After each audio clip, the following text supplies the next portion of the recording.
I want to introduce in why we developed an agent-based model. And as a background, there's a BVD control program in Germany since 1998. And in the first years, it was on voluntary basis. And in 2008, the federal states in Germany decided to run a compulsory control program for the whole country of Germany. And it came in, the regulation came into force in January 2011. And so the main aspects of this control program was to reduce the number of PI animals. And as control measures, we had an ear notch testing of all calves and a blood test in older animals. And only if an animal is tested, it is allowed to be traded. And there was a trade control within Germany and within infected farms. So when an animal was detected positive, all the PI animals had to be removed immediately. There was trade restriction for 40 days. And in pregnant cows, trade restriction is in place until the birth of the calf and negative test of the offspring has been confirmed. These last two control measures are new since 2016.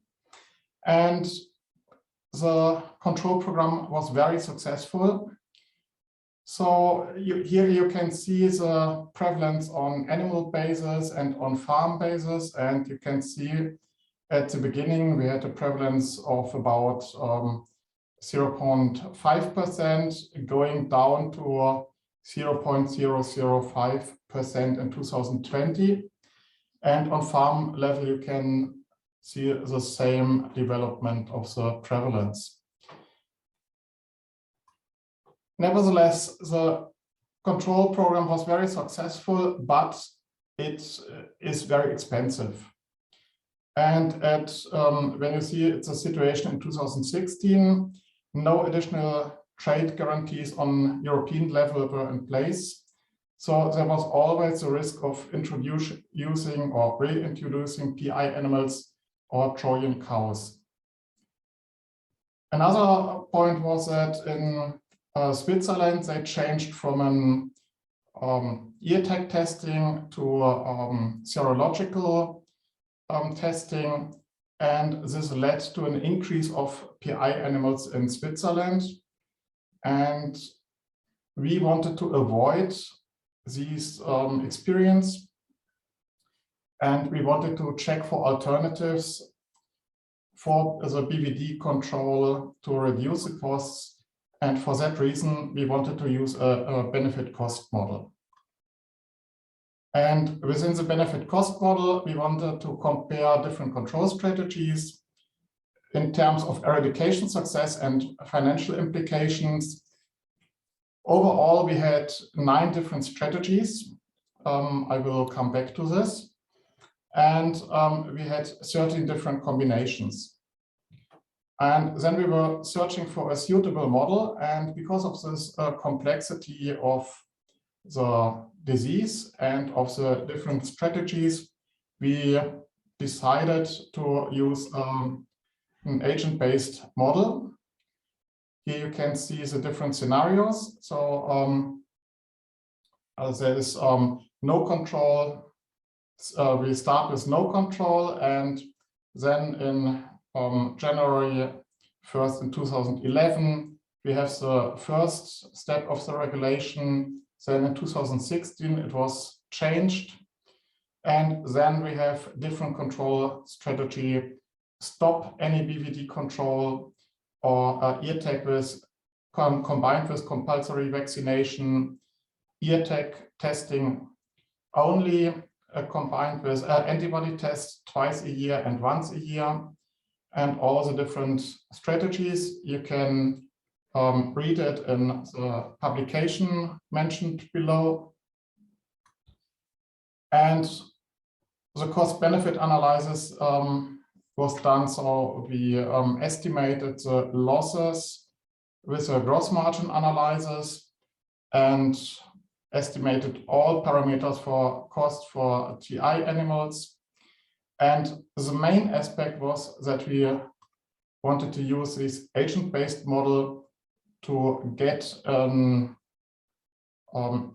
idea of the costs for alternative control strategies.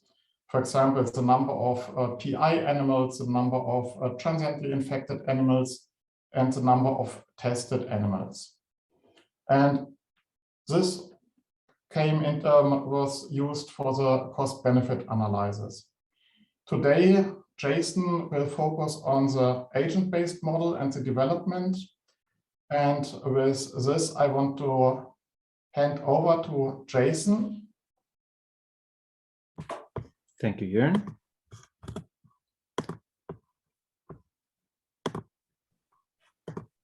So you should be able to see my screen now.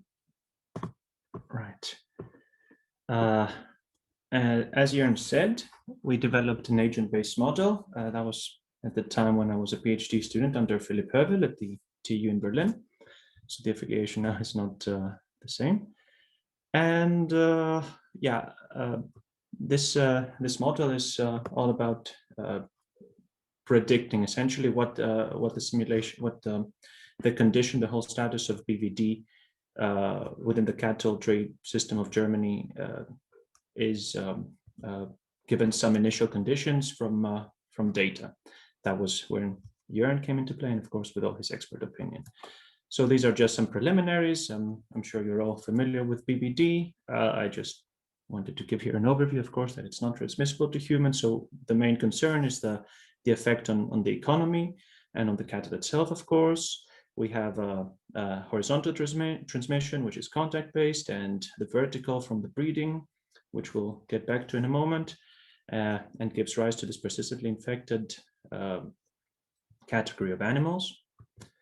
Now, where our model comes into play, how the way, having this disease in mind and the whole system in mind, the way we designed our model was on a hierarchical base, so that we could have actions at different levels. Here in the right, you see what this means. So at the animal, for instance, the animal gets infected, or the animal gives birth.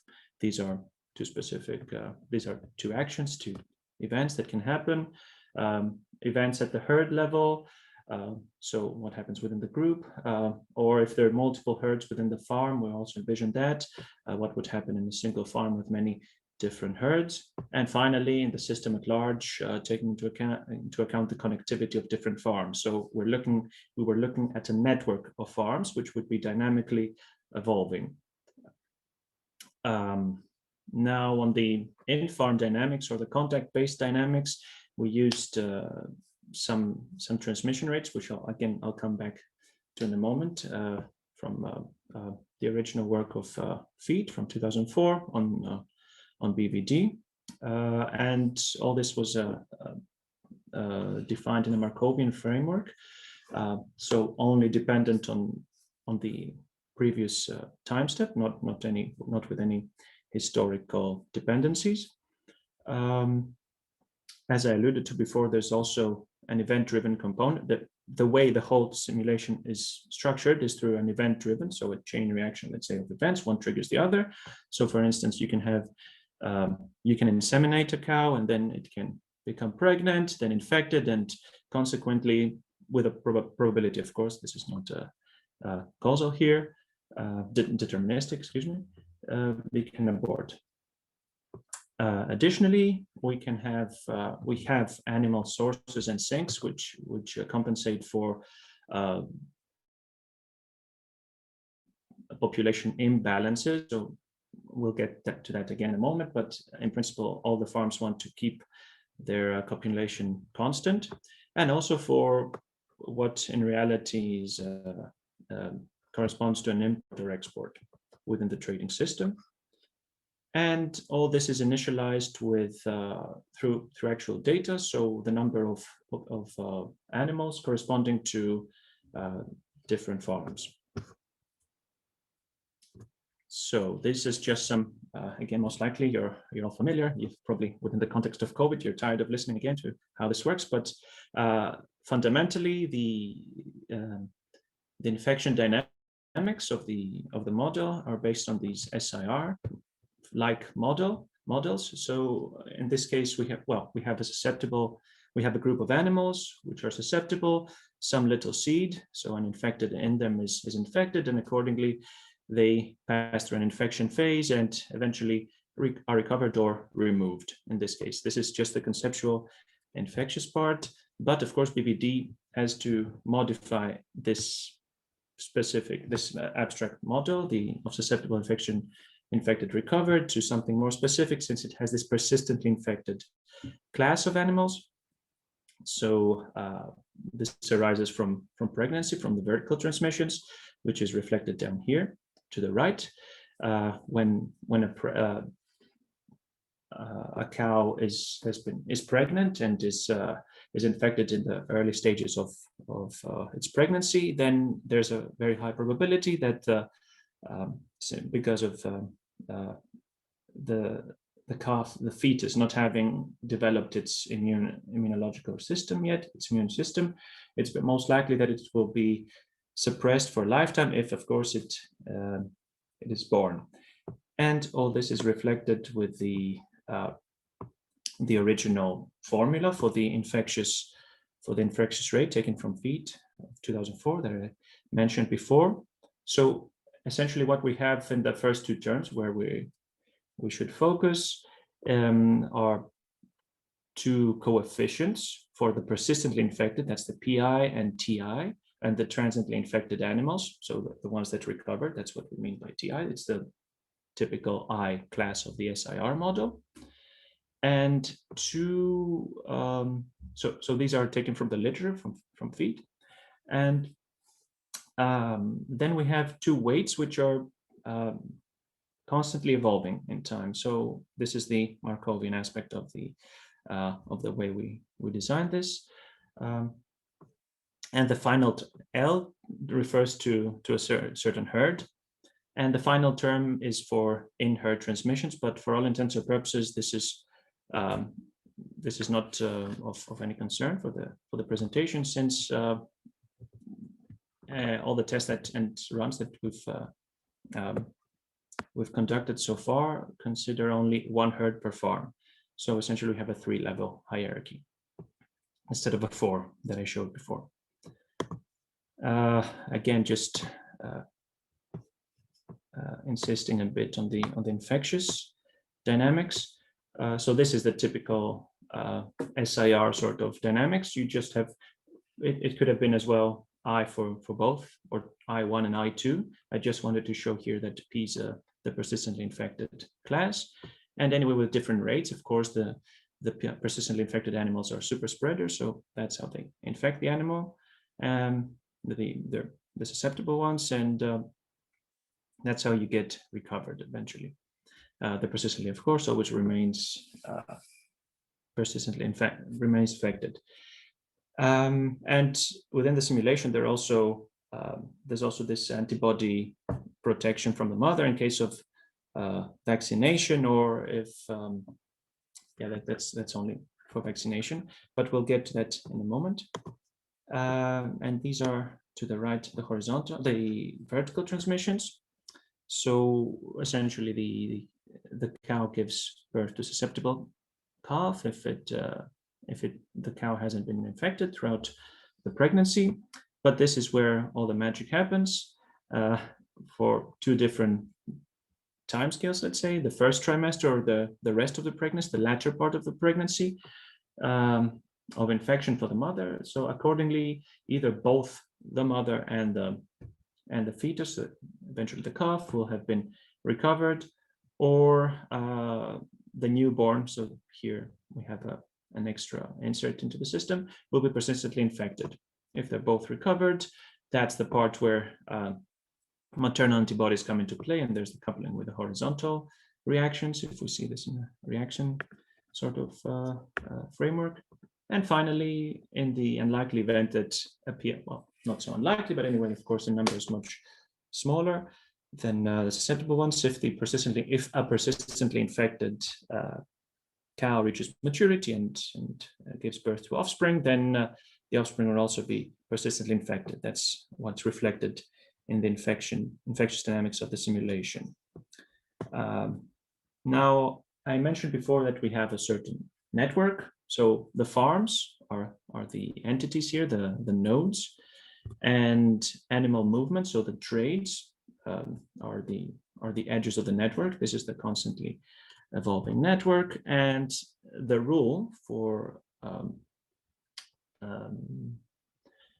the connectivity, for the evolving connectivity of this network, for the evolving configuration, is that the farms retain their population constant. So either through the system or through imports or exports, if they have a surplus, of course, throwing them to slaughterhouses, the population should always be constant, and this dictates the configuration of the network in every time step. And of course, there are additional features, modeling exactly what Jörn mentioned before, so different testing strategies, vaccination, or from the surveillance part, the farm quarantine, depending on whether a positive has been found. And we've also performed a sensitivity analysis for the true positives for both the antigen and an antibody test. I'll get to the specifics in a moment of the tests, and for the vaccination. All the details you can find in our technical publication, which is an archive since 2018. Right. So what we did, and I'll walk you through it. I think that the best way to get an overview of it would be through an ini file. Of course, I'll also give you some references to our GitHub repository where the code and all the project and very detailed information on how to install it and run it are available. But going through the ini file, I think, gives you an overview of the parameters that are involved and how one can switch them and configure them, and so as to verify different aspects of the simulation. What we did now was to run as a testbed for as a microcosm of all of Germany for computational purposes, since our computational power wasn't sufficient to run the whole system of Germany. We ran the population, the system for the population of Thuringia, which is around 350,000 animals, or a bit over 1,500 farms. And that was exactly the table that Jörn showed before, with the 55 years of simulation, reaching a transient, then passing the transient, and essentially having the time between 2016 and now. And anyway, long story short, this reflected 11 cows' life cycles. And we had a 2% persistently infected farm at start, also to reflect what was dictated by the data. And Jörn and the literature provided all the details for that. So I'll interrupt the sharing at this point and switch to a different file. All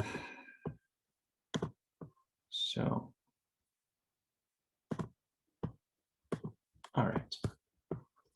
So now you should be able to see. Let's see if we can make a full screen of it. All right, anyway, we'll keep it as it is. So this is how the ini files look. The whole project is written in C++, which means that if we let it as it were, everything would have been hard-coded, and you would have to change the parameters and then compile again. While with this ini file feature, we can just write everything in a text file, essentially. That's the ini file.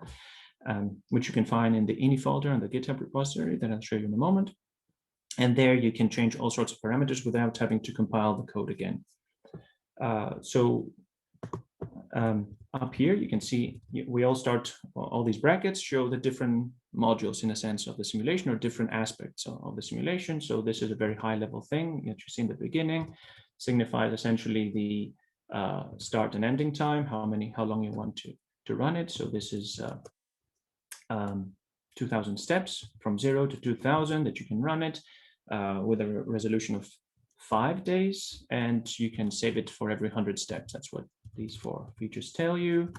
The second's not so relevant for anything. There's a lot of commenting here that can be uncommented and affect the initial parameters. So we have some initial states, but these might not reflect what you want to check. So you can change it here at will, uncomment with a semicolon. Here you have the previously infected S, T, R, and P, and this gives you the different initial conditions for susceptible, transiently infected, recovered, and P for persistently infected classes. Then we have 3 features here in the model param that are mod population percentage PI, TI, and previously percentage of farms. This means that this refers on the initial conditions, the previously infected percentage of farms. So how many of them should have some percentage of PIs. So 0 is here, the default, but you can, well, not the default is 0.02%, but you can change it. That's what the test is here. The population percentage of TI and PI refer then to imports and exports. So this means that as it is here, it means that a 20% probability of PI applies to any animal that is inserted in the system. And accordingly, that it's also a TI. So that's the population percentage of PI and TI. Then we have also some other parameters here, which are essentially are coupled with what we just mentioned. And this is the percentages shall be applied on wells. So this is a Boolean. And if you put it at false, then the modifying the above parameters is switched off at all. But as it is, they are in effect.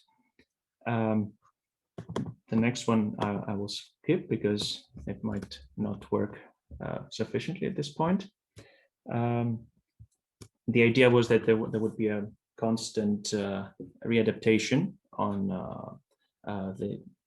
the PIs being introduced in the farm, but we're not sure that this works properly, so I'm going to skip it at this point. Then we have the number of slaughterhouses, a number of wells that are that exist in the system. This is the imports, exports, or the drain and sink that the source and sink that I mentioned before in the presentation. So if you have them at 0, your system is not going to be able to cope. You're going to get an error.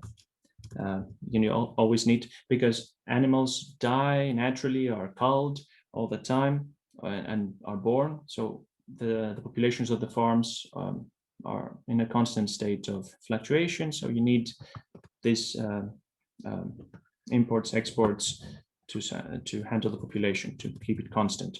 So these are necessary, but you can have more than one. That's the point. Then these are distributions for, I'm not sure what we had in the beginning. There are several distributions that we had checked. I think at this point we have triangular distributions in the system for the ages, for the distribution of ages of all the animals upon initialization. That's what we get here. So we have a minimum age, a maximum age, and a mod. Yeah, so that's for the triangular distribution. Now these are more for test purposes. These 3 parameters here. The small, no, only the small farm size max, because this was just for initially testing whether there would be over one farm. Anyway, we have now also we have 2 filters for the farm sizes, being how many farms will be from the data will be included or excluded. So that could be 10 at least, or and no more than 10,000. These are the defaults. And whether individual cows can be inserted in the system, again for testing purposes, and whether they would be persistently infected.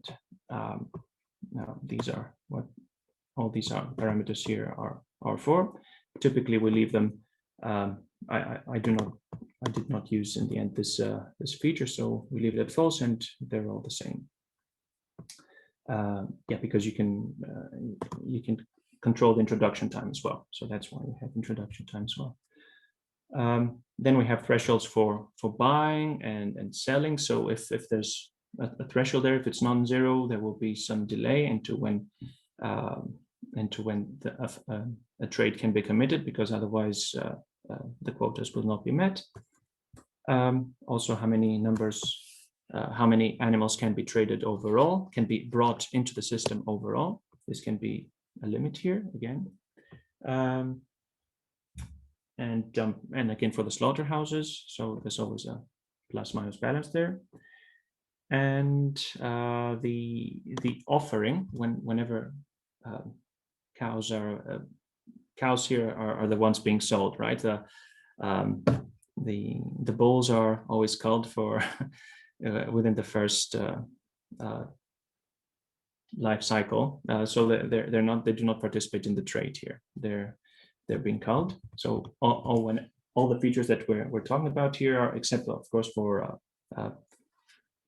properties of the animals like age, are always in relation to cows. So there's no particular criterion here. They can have evenly distributed, but the idea was that we would have all cows first. There would be some sort of priority for what farmers would like to sell, but this is not restrictive by default. So this is evenly distributed. Now the slaughterhouse can be either a dump or demand mode, which will mean respectively whether it would just be the way to kill animals so as to control the population, or that whether it would participate in the supply and demand scheme. And we have a rejuvenation requirement for the trading, so that would be roughly 1/4 per year for the replacement of cows, so that we would have younger animals. And all these parameters are here related to computing this and on the regularity of the trade parameters. And to the gist now, all these are technicalities. We can without any spaces, we can include more than one strategies and insert them at different points further down. So here you see we have strategy 1, strategy 2, and strategy 3. You can write as many strategies as you want, always in this format. So make your own guess with some variation, variation of these default parameters. All these are the default. So if you just use strategy 1, so no action at all, that's always what you would have. So no use of the ear notch that Jörn mentioned before, the antigen test, no use of vaccination, so false, false, no use of the antibody test. So this is the Jungtierfenster. We have this, there's this regulation effect where the herd is checked periodically with the antibody, with some sample of the animals with antibody tests. And if you have some being positive, then this triggers a whole range of antigen tests so as to spot the intruder, whoever has the virus. Start time, of course. So this is for successive strategies. Blood test accuracy, this refers to the specificity of the test, of the antigen test, of all the tests actually. In this case, retesting time blood. So this, you might remember that Jörn mentioned also that there's, I know I don't think Jörn mentioned that, but anyway, there might be some objection. A farmer might request auditing for his animal, and therefore the regulations envision that as well. So typically this is around 60 days. I'm not sure if this is, Jörn, correct me later if this is wrong, but yeah, this changes all the time, I think. Again, the vaccination working probability. So what is the success probability that the animal will be immunized? That's what we mean with this here. vaccination time before insemination. This has to do with the pregnancy. So because there are a lot of moving parts there, and that's what we're trying to control, and whether the fetus will also be immunized with the maternal antibodies that I mentioned before in the reactions, quarantine time in case that this Jörn mentioned, I remember, in case that some infected has been spotted, and whether this will also be imposed for the trading. Again, these two are related to the trading always, and these are the default values here. Of course, quarantine after positive test. This was, I think, the original regulation that they weren't quarantined even after being positive. So this is now by default true with the current regulation. Jungtierzeit refers to this young animal regulation that I mentioned to before, which is the periodical antibody testing. So this would be either annual or semesterly, so every 6 months. And how, again, as an ansatz, as a working hypothesis, how long does the vaccination last? So all these are the moving parts. These are the different parameters of each strategy that we can you can play around with here. And always remember, you can depending on the entry point of the simulation, you can have as many as you'd like. Finally, you have just some output, final fine-tuning that you put in here. The SQLite never really worked, the database. So we have set the simulation to write its output in HDF5, which is a very efficient way of presenting tables format for the files that we saw in the beginning. For instance, in this case, are every 100 time steps. These are again some non-necessary similarities. The path, of course, where you want to save it, and whether you can overwrite existing files, and the seed, of course. So let me get back to the presentation then. This is just to wrap it up.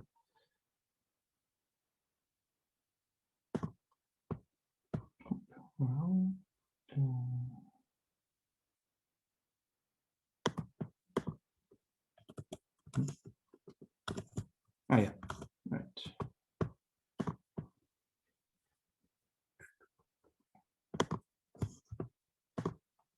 Right, okay, so this is what we're talking about before. These are some results for the Thuringian infectious scenarios that I mentioned to you before with the initial farm site distribution. So you see the different scenarios that Jörn mentioned initially are summarized here. So the initial is nothing at all. You see some periodicity with the this semesterly test or annual test, the young animal test with the antibodies that I talked to you about. This is reflected by the recurring infection of animals here. But other than that, you always have some sort of, so this is the scenario 3 is the current regulation, and you always have some biosurveillance, sometimes strategy, sometimes combined with vaccination, others not in general, or you stop suddenly, you lift all measures and then you start vaccinating, which is what we see, I think, in scenario 11 and 12. So this is why the spike. So such are the things that you can, such are some outputs that you can directly get from the simulation with just a bit of data wrangling. And of course, you can also have an overview of the PI prevalence with the different farm sizes. So the bigger farm sizes are always shifted to the right here, and you see that. Well, it's not visible here, but anyway, there's a minimum size of the farm, around 300 animals, that needs to be in effect so that finite size effects won't eradicate the disease at all. But that's why you always have a shift for the measure for all the scenarios that where the disease wasn't eradicated. You have a shift always towards the bigger farms, so where the conditions are better mixed for any prevalence. So that's the overview. Now, since all this is in relation to the stock-free model, I saw I had a look in Aurelien's presentation of that wonderful model you've prepared, and I think this simulation could be of use in case you might want for a proof of concept or some quick data before you start sharing, so as to play around with data and to have something to show to stakeholders before you play with the actual data, or in case data is not available, and of course considering that the conditions and regulations are similar, always playing around with the parameters we looked. Then there are different risk approaches one might take for playing around with the network, either within the stock-free framework or employing some other tools that some of our collaborators actually developed since 2015. Now there are, again, more technical things, unit testing and such that can be done with a code, or farm weights again, in terms of, again, this the second instance of a reference here. You can have some loyalty measures and such, so that would be the weights that we have in mind for the trading. Of course, this can be adjusted if the persistently infected class is a bit modified to other diseases, maybe. Again, or other heuristics can be thought of for efficient trading, quarantines or such, targeted trading, so as to avoid maximum prevalence. And as I said in the beginning, we can have, of course, this is becoming more and more relevant. The more countries are participating, and the more the legal system of biosurveillance, the legal framework of biosurveillance is common. So these are the original developers of the code. I was the last in line, so to speak. Thomas Sieselin, I work for DHL, and Pascal Blunk in legal matters of digital platforms at this point. And this is where you can find in my repository, which is publicly available, the code. Yeah, as I said, this was all done at the TU Berlin with the support of the Collaborative Research Center. And of course, my advisor, Philipp Berger, should be in the audience, Jörn, and Franz Konrads, without whose invaluable support I couldn't have completed this. Thank you for your attention, and please fire on for any questions.